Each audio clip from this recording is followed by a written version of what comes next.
வணக்கம். நரேந்திர மோடி 3வது முறையாக பதவியேற்ற போது சமூக ஊடகங்களில் மற்றொரு தலைப்பும் விவாதிக்கப்பட்டிருந்தது.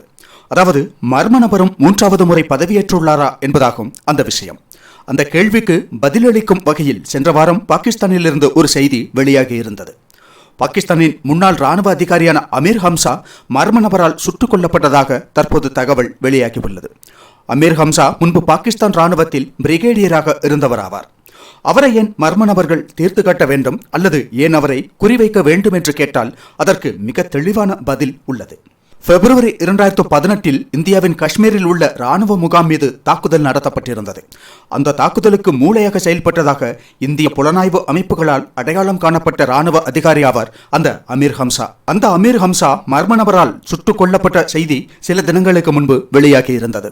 கொலை நடந்தபோது அமீர் ஹம்சாவின் மனைவி மற்றும் மகள் உடனிருந்துள்ளார்கள். அவர்கள் இருவரும் சுடப்பட்டு காயமடைந்துள்ளார்கள். பொதுவாக இந்த வகையான பயங்கரவாதிகளையோ அல்லது ராணுவ வீரர்களையோ குறிவைக்கும் போது அவர்களை மட்டுமே குறிவைத்து மற்றவர்களை தவிர்த்து விடுவார்கள் மர்ம நபர்கள். ஆனால் இந்த சம்பவத்தில் அவரது மனைவியும் மகளும் சுடப்பட்டுள்ளார்கள். அது இயல்பாக நடந்தது அல்ல என்று அமீர் ஹம்சாவின் வரலாற்றை பார்த்தால் தெரிந்து கொள்ளலாம். அதாவது 2018 பிப்ரவரியில் இந்திய ராணுவ முகாம் மீதான தாக்குதலுக்கு மூளையாக செயல்பட்டவராவார் அந்த அமீர் ஹம்சா. ஜெய்ஷ் இ முகமது பயங்கரவாதிகளை பயன்படுத்தி அவர் அந்த தாக்குதலை நடத்தியிருந்தார். 3 ஜெய்ஷ் இ முகமது பயங்கரவாதிகள் சுன்சுவான் ராணுவ முகாமுக்குள் புகுந்து கண்ணில் பட்ட அனைவரையும் சுட்டுக் கொன்றார்கள். அந்த தாக்குதலில் 6 பேர் கொல்லப்பட்டிருந்தார்கள். அதாவது 5 ராணுவ வீரர்கள் வீரமரணம் அடைந்தார்கள். அதோடு பொதுமக்களில் ஒருவரும் கொல்லப்பட்டிருந்தார்.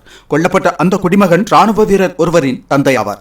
ராணுவத்தினர் மற்றும் அவர்களது குடும்பத்தினருடன் பல குடும்பங்கள் வாழும் அந்த சுன்சுவான் ராணுவ முகாமில் அந்த தாக்குதல் நடத்தப்பட்டுள்ளது.